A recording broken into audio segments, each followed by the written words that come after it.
Ole Miss versus Alabama in an absolutely huge game this weekend. Luke Robinson from Locked On Bama comes by to preview it, and we talk about what needs to happen for Ole Miss to be successful and for Bama to rebound. This is the Locked On Ole Miss podcast.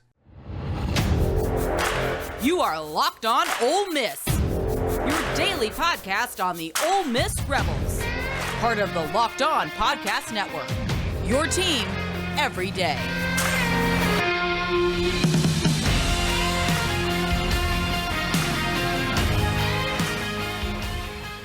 All right, welcome to the Locked On Ole Miss podcast. Thank you very much for tuning in on this Thursday. Right about now, by the time this is debuting, hurricane/tropical storm Nicole could be going directly over my house. So keep me in your thoughts and everything. We're going to try and get this scheduled out and give you as many perspectives as possible, though. Anyway, today's episode is brought to you by Upside. Download the free Upside app and use promo code LOCKEDON, or promo code LOCKED, to get $5 or more cash back on your first purchase of $10 or more. That's promo code LOCKED to get $5 or more cash back on your first purchase of $10 or more. Also, thank you for making the Locked On Ole Miss podcast your first listen every day. We are free and available wherever you get your podcasts, including YouTube. So do us a favor, subscribe to the YouTube channel, hit the bell for notifications, and participate in the comments down below, and also upvote the video if you would. We'd appreciate it. Anyway, Luke Robinson is here. We're going to talk about the Ole Miss Alabama game in this crossover edition of the podcast. All right, here with Luke Robinson from Locked On Bama. We got a big one this weekend in Oxford, Mississippi, and I think we're just going to jump right into it, Luke. What's the headlines for Alabama going into this game? I think the headline is, how are they going to respond after a loss, and essentially being out of the college football playoff race and really being out of the SEC race for all intents and purposes, barring miracles. This team, this program hasn't lost two regular season games before the Iron Bowl since 2010. That's an incredible feat, but it's happened this year, and it's kind of scary, and you don't know how exactly they're going to respond. Yeah, Greg McElroy was on the Paul Feinbaum show earlier this week, and he talked about basically went position by positions and things going wrong, and basically they were talking about Alabama as if they were having a Texas A&M type season, and I'm just like, you guys are 7-2. I understand that this is new, but you're 7-2. Yeah. Now look, this is going to come off as kind of hoity-toity and not hotty-toddy, hoity-toity. Yeah, you see what I did there. And no, it's going to be sort of arrogant sounding, but we're not used to this. And so we don't know how to handle it. Look, I've been telling folks for years, the reason I have spent oodles of money going to every national championship game Alabama's been in, and I haven't missed one of them, is because I don't know when this will end, but it's going to end. And when it ends, I want to say I enjoyed it and I embraced all of it, because I also said when it ends, it's going to be a bloodbath. It's going to be, cats and dogs living together. It's going to be crazy in Tuscaloosa and in the whole state of Alabama. People just aren't going to know what to do. It has changed everything about this university. Nick, you can't put a price tag on the economic impact Nick Saban has had. And so when he leaves, who's going to pick up any of that slack? It can't just be one guy. It's going to be several guys. And so meanwhile, though, back to the immediate future, when we lose two games like this, everybody's already like the sky is falling. And it's a little silly. An outsider's perspective is silly. Like, we've had a lot of comments in our Locked On Bama podcast recently on the YouTube page. And by the way, losses are good for business because we've had more visitors than just about ever. So, there's a silver lining. But a lot of the comments are, oh man, y'all lost two games and now everybody's just going crazy. And I'm like, yeah, because they've never done this before. Remember that old tagline, if you haven't seen it, it's new to you, when NBC used to say that about reruns? That if you haven't seen this is brand new. And there's a whole generation of kids that has not seen this. So people are acting a little bit funky about it. It is crazy. We've lost two games by a total of 4 points, one in overtime, one on the last kick of the game. That's crazy. To top 10 teams on the road. Yeah, and the way Alabama's set up, there's two other games that were won on the last play of the games. I tell people on my show all the time, this Bama team is 2 plays away from being the number 1 team in the country, and they're 2 plays away from being in the Music City Bowl. I mean, that is the range, and I think that is what is freaking people out, because Alabama teams, we're not used to that range. That's the thing that's scary. We're used to the top end of it, the ceiling of it, yet we're used to that. We've seen that. We haven't seen the floor be this low since probably 2007. Yeah, I mean, 2010 was weird because you could still make the argument that was the most talented Alabama team there was, but they were coming off that national championship, and you could tell they were resting on their laurels somewhat. But, yeah, I think this team's got plenty of talent. One thing, and I don't want to get too deep in the weeds here because I know we've got to go to a live read, but Jimmy and I talked about it on Locked On Bama today. I encourage people to go check it out. That one of the big problems Alabama's got is their 2019 signing class. Of the 27 guys they signed, only 9 of them could be considered real contributors. And that's your upper class. That's supposed to be where your leadership comes in right now, and it isn't there. And in fact, Mechie and John Mechie, Christian Harris, and Evan Neal are already in the pros. And some of these other guys are hurt, or like Trey Sanders. I mean, I guess you can consider him a contributor, but he's been hurt his whole career. Justin Aboigbe's out for the year right now. Then you got a guy like, DeMarco Hellum's he's been solid, but not spectacular. And Jordan Battle has been very good until this year. I think this is the worst year he's had at Alabama. So the senior leadership just hadn't been there for Alabama. Yeah, and if you want to look at the other side of the coin, the headline for Ole Miss is, win this game to stay in it. If you can beat Alabama this weekend, I mean, you have a hard game with Arkansas and Fayetteville. That's a losable game. Even going to College Station, that is going to be a tricky thing, just like it was for A&M last year going to Baton Rouge. So getting up for this game and not scoreboard watching because LSU and Arkansas is at 11 in the morning, because you do have a monstrous task in front of you with Alabama, because this is still the most talented roster that Ole Miss will play in the season, and it just doesn't work. We had Jake Thomas on the show yesterday from Tide Talk Live, and he talked a little bit about the combination of Bill O'Brien and Pete Golding, and how Nick Saban has had coordinator after coordinator, and they'd always come in and take Nick Saban's coordinators, and he'd replace him, and it was like an annual cycle thing. Well, nobody's coming in to try and take these guys, and he pointed that out, and I think that's kind of an interesting thing. Yeah, it's just a weird time to be an Alabama fan right now. I mean, look, we're so used to all this success, and there's so much that it seems like a lot's going wrong right now. Meanwhile, on the Ole Miss side, like you said about keeping their head in the game, they don't need to scoreboard watch. Don't even worry. I think it's detrimental to Ole Miss in a sense that LSU Arkansas got picked up at the 11 o'clock time slot, right? Wouldn't you much prefer it if they were on the back end of that? Because what if LSU wins? I mean, you're sort of crestfallen, and even if Arkansas wins, you're scared that the pressure gets put on you. I mean, it's a no-win situation for Ole Miss, right? I mean, I'm glad you brought that game up because I thought it was so funny that ESPN chose to put that game at 11 o'clock. When they could have easily put that. That's a much more intriguing game than Auburn and Texas A&M. Yeah, best case scenario for Ole Miss wins out, and then Texas A&M beats LSU, because that game's on Saturday, Egg Bowl's on Thursday. There's no pressure. You get to chase all the way, and you can almost back in that way. But that would probably be the preferable method. And man, this is just a weird season. It's almost like a cross between 2014 and 2007. I mean, it's just weird this year. It is. It's look, and I guess it's about every 7 or 8 years it's going to be weird like this. I mean, look, you have no idea who's going to make the playoffs. I mean, Georgia's going to make it. I mean, they're in. Yeah. You feel pretty strongly Michigan and or Ohio State will make it in. But there's a chance only one of them makes it. And then is TCU going to get in? Do you really? This is the expansion playoffs thing. I've always been against it, right? Because I think we're rewarding mediocrity rather than penalizing greatness, and which is what people think you're doing when you only have 4 teams. But if you look at, everybody's talking about expanding the playoffs, give other people a chance. The irony is, if you expand the playoffs, as long as Nick Saban's coach, Alabama ain't missing it. And but do you really think TCU is one of the best 4 teams in the college football world this year?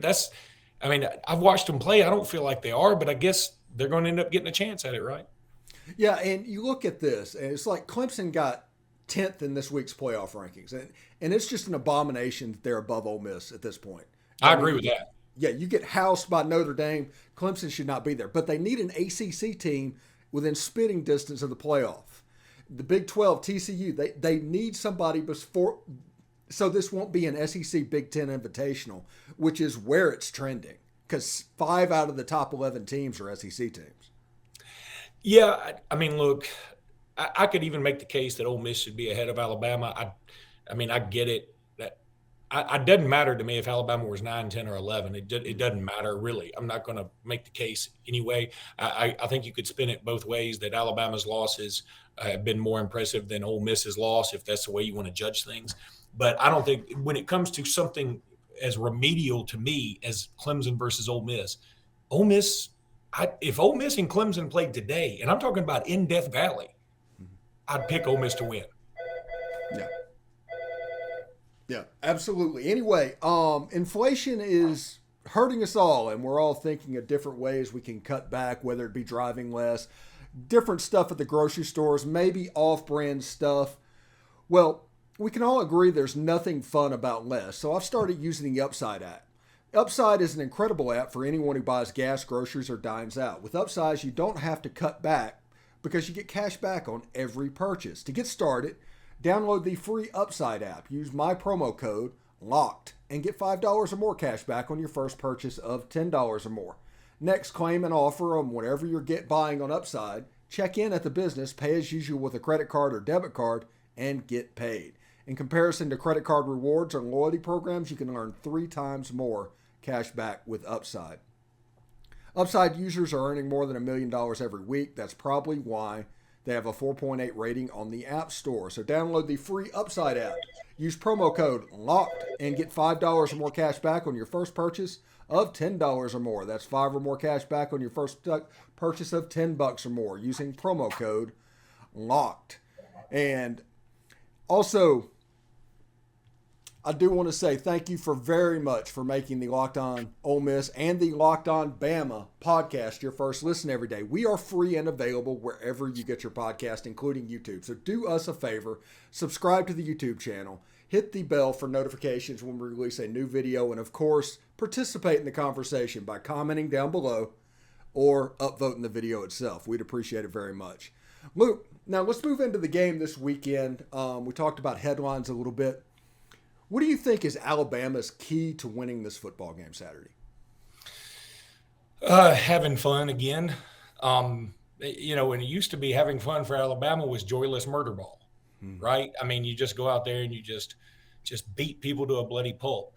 But I don't think that's having fun for Alabama right now. I think having fun is going to be they don't have the weight of the world on their shoulders right now, so I'm hoping they can kind of cut loose. But man, I'm going to tell you the truth. I think Ole Miss is going to win this ball game.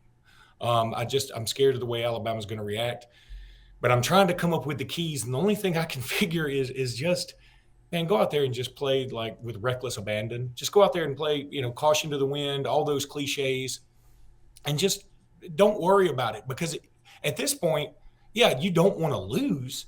But, for the most part, Alabama's out of their goals. So your new goal should be, let's finish this season strong. And let's let Bryce Young try to set as many records as he can set. Let's develop some wide receivers. Let's play some – if the older guys aren't going to step up, I just brought that up in the last segment, then let's – oh, my gosh, y'all, I'm – sorry, my work phone is going crazy. Anyway, just start having fun again, because it feels like you watched the LSU game, right? The first drive, it was a sweet drive. They get all the way down to the goal line, and then they throw a pick, and it's like they went into a shell. I mean, the personality of this team seems so fragile. Just don't worry about it. Go out there and have fun. I can tell you who somebody's going to have fun, and that's Lane Kiffin. He has fun at everything he does. So go out there and just try and match that energy. Yeah, and the key for Ole Miss in this game, this is going to sound very weird, and this probably won't happen with Lane Kiffin, is don't lose to the logo. As soon as Alabama comes out with those crimson helmets and their white jerseys and white pants, do not get beat before kickoff, because let's be real, over the last 20, 30 years, Ole Miss and Alabama have played this game several times, and there's been several times that Alabama has just housed Ole Miss. Just it was over before it even started. You walked in thinking Ole Miss had a good chance to win the game. Alabama ended up winning relatively easy. I think Sean Alexander just scored another touchdown on Ole Miss. But that is a major key anytime Ole Miss plays Alabama, because whatever it is, there's a mental block. And if, for whatever reason, if Alabama gets going well, this being a home crowd, you will feel the nervous energy around the stadium, because there's an expectation of the way things have gone historically against Alabama. I think that is a major key in this game. I think Ole Miss needs to get off to a fast start to mess with Alabama's confidence and to help the confidence of the people in the stands. Yeah, and, I'll tell you this, though. I don't think Lane Kiffin's the kind of guy that loses to the logo. I don't. I think in the past, Ole Miss has certainly done that. That's not Lane Kiffin's way. I mean, Alabama ended up winning kind of big last year.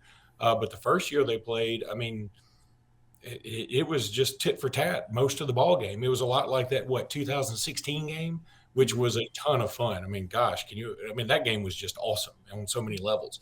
I don't think Lane Kiffin's going to lose the logo at all. That's just not his way.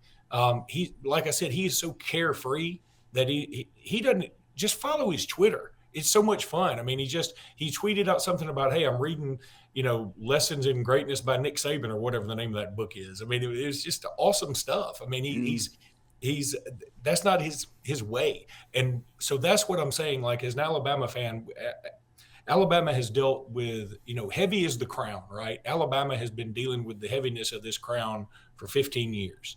You don't have that weight on your shoulders right now there. So go out there and cut it loose. Yeah, and I am nervous about everybody saying the dynasty's over. Feinbaum's rant about the end of Alabama, the woe is me that's going on, and the players kind of just sitting back and realizing, because whether you know it or not, when you play Alabama, those are 5 stars over there. Will Anderson is going to line up across from a freshman right tackle. Dallas Turner is going to line up against a freshman left tackle. There's a potential in that game for it to get out of hand, because we spent a week talking before the Georgia-Tennessee game. It's like, oh, Georgia's not getting any pass rush this year. They only have 10 sacks. Well, they just spent the whole Tennessee game in the backfield, because that's a whole bunch of 5 stars, and they can cut that on when they need to. And so that is the thing that gives me pause in this game. I'm inclined to say Ole Miss is going to win the game, but there are so many ways that this game could go sideways. It could. And all that's a great point. I think what you take into consideration here is that Ole Miss is really more of a running squad this year. I mean, you think Lane Kiffin, you think passing game, but when you've got Judkins, man, that dude. And look, I'm with the AHSA radio network too, so I get to see a lot of these guys in their high school careers in Alabama. And I'm telling you, he's been a star for a long time now. He's a ton of fun to watch. I've got a really good one there, and you know it. I mean, I don't have to tell you. He rushed for 200 yards here recently, and he's just a problem. And then, of course, Zach Evans, also a very good running back, former 5-star in his own right. So you've got a couple of guys that I would consider to be 5 stars back there in the backfield, and I think that's what Ole Miss is probably going to do is try to establish the run game as best they can. That's the irony here, right? I mean, I think Ole Miss is going to try to establish the run game. Alabama is still going to pass it so much, just because that's kind of what Bill O'Brien has done. When you have Bryce Young, I understand it, but I would also appreciate some better game planning. So I think that you're right about the worry about potential sacks when it comes to Dallas Turner and Will Anderson. That's probably the best 2 bookends in the country. But the defensive schemes haven't been awesome this year. And because Lane Kiffin's so creative, I don't see just a lot of typical drop back stuff. I think get it out of his hands a lot, have a lot of, orbit motion, have a lot of eye candy that sort of gives some hesitation to our pass rushers. Yeah. Should be interesting. Speaking of Bryce Young, how healthy is he? He doesn't look right. He doesn't. I think part of it is he's not 100% healthy. I don't think there's any doubt about that. I think the other part of it is he's probably lost a lot of faith in his wide receivers. He would never say that because that's not the kind of dude he is. But it sure feels that way, that he just doesn't trust them to be where they need to be sometimes. Last year, it was a little bit easier. Like, when in doubt, heave it as far as you can, and Jameson Williams will run under it. Or throw it in the general vicinity of John Mechie, who, even at a time with Devontae Smith, Jalen Waddle, Henry Ruggs, all those guys, people consider John Mechie to have the best hands on the team. There's nobody that is super fast on this team. Alabama's got speed at receiver, but, I mean, they're all 4 or 5 guys. There's no Jameson Williams burner. And they've all got pretty good hands, but nobody's got the kind of hands where, like, I'm getting that ball. I mean, Devontae Smith against LSU kind of catches. You don't see that. So I think he's lost a little faith. And then, even his most dependable receiver, who's not a running back. By the way, the longest pass play we have is to a running back in Jason McClellan, and our best receiver is probably Jahmyr Gibbs, another running back. His most dependable receiver, if you want to call him a receiver, is Cameron Latu. And the only issue there is he's been a fumble-prone kind of guy. I mean, he almost had a clear fumble against LSU, and if it weren't for some, kind of weird rule about because he's out of bounds and touches the ball, it's out of bounds, he loses another fumble in that game. So, I mean, yeah, I can see where Bryce Young has lost some faith in some of his pass catchers, but you're right, he's not healthy either. Yeah. Anyway, today's episode is brought to you by betonline.net. It's your number one source for all of your sports betting info, stats, news, and analysis. Get the latest odds and trends for every professional and amateur league out there, from football to basketball to soccer and esports. We got it all covered. If you look down below, you see that number 9 Alabama is an 11.5-point favorite at number 11 Ole Miss. It's a 2:30 game on CBS. The over-under right now is at 65 points. Luke, that over-under, to me, I don't know, it feels a little high. This game feels more like 2014 than 2015 to me. I can see that. But if Alabama does come out and do what I'm hoping they do, I can see where Alabama will score a lot of points, and then Ole Miss will end up having to match that. And I think they can, because Alabama's defense statistically has been good, but when they need to get stops, they hadn't been able to do it. And I'm scared Ole Miss will be able to, make some things happen. Yeah, should be really interesting to see. Anyway, head to the website today or use your mobile device to learn more. It's Bet Online, where the game starts. Anyway, Luke, let's go into the last segment to where we talk about what we're watching in this game and give our predictions. How do you think this game's going to go for Alabama? What is your prediction of it? Well, I hadn't put a prediction out there yet, so you're my first with this. I'm going to go Ole Miss 34, Alabama 28. I'm really concerned about the mental state of this football team. Now, again, I'm not super confident in this prediction at all, because I don't think anybody knows where Alabama's head is. But if they are still dwelling on the fact that they didn't meet their goals, or if they're lamenting the fact that they are the reason people are talking about the dynasty is dying, then I think that this could be bad. Look, you're not going to completely slow down Alabama. I mean, Alabama's still Alabama. They've got a good offensive squad, and they got the best quarterback, I think, in Alabama history. And Ole Miss's defense is not quite as good as somebody like LSU's or something like that. But I'm having a hard time picking Alabama to win right now. I just am, and I hate feeling that way, and it's been a long time since I've felt that way.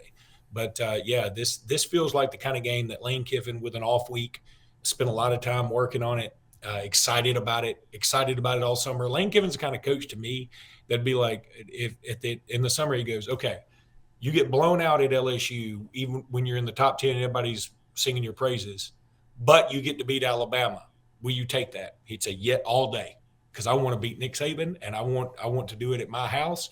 And, I'll take a blowout loss to LSU if I get to beat Alabama by 1 point. I don't care. And I think he would do that. And I feel like that's kind of where this is headed, that he's put a lot of effort in this thing, and I think it's going to pay off for him. Yeah, and also getting out of here with all the rumors that are going around about Auburn and Lane Kiffin. Is there any way that Alabama would hire Lane Kiffin if he took the Auburn job? Maybe. I'll tell you this, Lane Kiffin's the only coach, I think, living, that if he went to Auburn and then Alabama offered, that he'd leave Auburn for Alabama.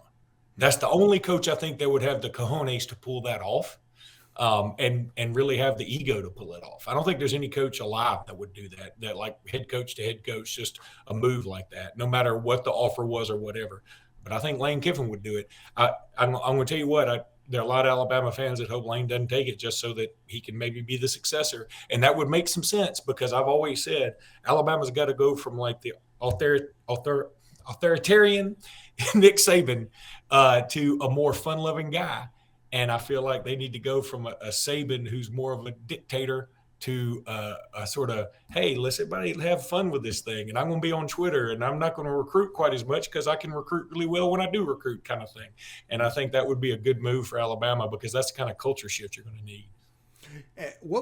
Real quick before I get my prediction and everything, whenever Nick Saban retires, how big of a bloodbath will that be with the boosters trying to reestablish control? Yeah, boy, don't even get me started, man. I'm so nervous about it.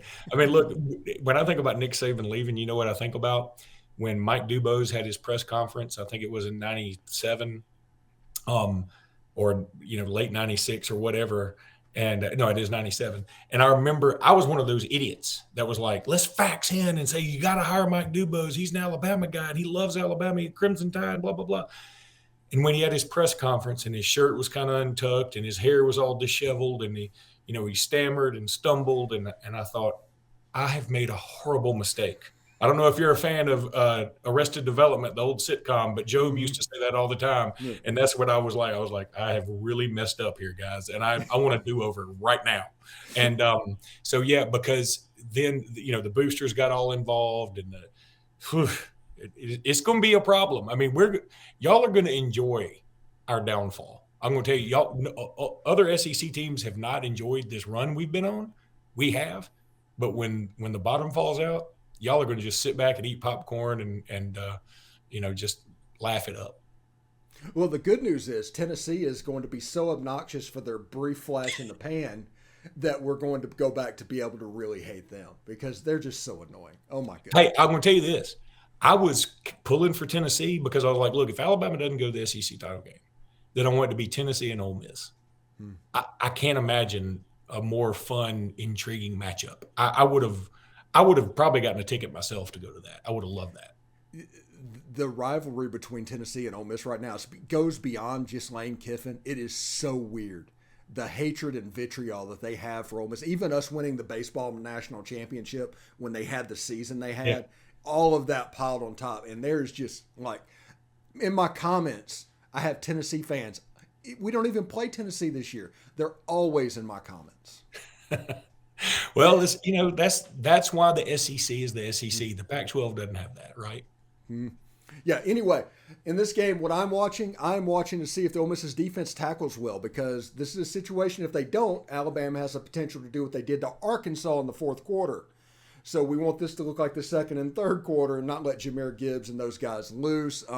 Maybe there might be a wrinkle or something with Milroe in at quarterback running some zone read, because honestly, the irony is joyless murder ball is the way to attack this Ole Miss defense. That's what y'all did last year with Brian Robinson. I don't know if Jahmyr Gibbs can do that. Jace McClellan, Mike can, Roydell Williams. Their running game just isn't what we're used to from Alabama, and that gives me a little bit of hope. So in this game, I'm going to take Ole Miss to win the game, win it outright. 27-20 is kind of where I'm landing at the moment. It's going to be a relatively close game. It will be something to where a play is made in the fourth quarter one way or the other that determines the outcome of this game. I can see that, and I'll tell you something. Alabama, in my opinion, and there'll be Alabama fans who listen to this that I think will agree with me. There's one running back that I think can play joyless murder ball on this squad, and that's Jamarian Miller. He's a true freshman. Everybody loves him, but he's on the depth, he's down the depth chart. So that'd be the one guy. Boy, I'd love to give him a shot. I mean, I like Roydell Williams a lot. He's sort of turned into our short yardage back, but he's not a breakaway guy. Then you got Jace McClellan, who, boy, he's had a weird year. I don't even know how to describe it. And then Jahmyr Gibbs. I love Gibbs, and he is a breakaway guy, but he's not a, get you 2 yards when you have to have him right in the middle of the line guy. Yeah, Jahmyr Gibbs is a guy, he's an excellent player, but he's 18 carries for 160 yards, and 2 of those runs are 40-yard runs. Correct. And that's just the type of player he is. I mean, I enjoy Alabama, and if he comes in and somebody comes in and unknown and rushes for 120 yards against Ole Miss, that would not be the first time that's happened. I think That's of right. David Palmer playing quarterback in Yeah. 93. Stuff like that. There's just weird stuff that happens in this game. Like I said, we'll see how Ole Miss does. Anyway, Luke, if you're going over to the game, be safe. Heading over there, I've got a hurricane coming through pretty much as this show is airing. So it's going over my house while the show is airing. So we'll see how that goes. But anyway, Luke, man, this has been fun. And I want to say thanks for making the Locked On Ole Miss and Locked On Bama podcast your first listen today. For your second listen today, check out Locked On Sports Today. From the games that matter the most to the biggest stories in sports, go beyond the scoreboard and behind the scenes with the local experts and insights only Locked On can provide. It's Locked On Sports Today, available on this app, YouTube, and wherever you get your podcasts. Seriously, Luke, thank you very much for coming on today, and good luck to the Tide. I hope, I am going to kind of enjoy the rest of the season, but that'll be completely different. I hope it's okay for you, though. Yeah, it's going to be look, basketball started, and I think we're pretty good in that. So we're all sort of tuning our attention to recruiting and basketball season for the moment. But good Lord willing, and the creek don't rise, maybe we'll beat Auburn this year. Yeah. Hey, we were up by 1 to Alcorn State in our season opener, so we need football. I hear you. All right, take care, Luke. All right, buddy. Thank you.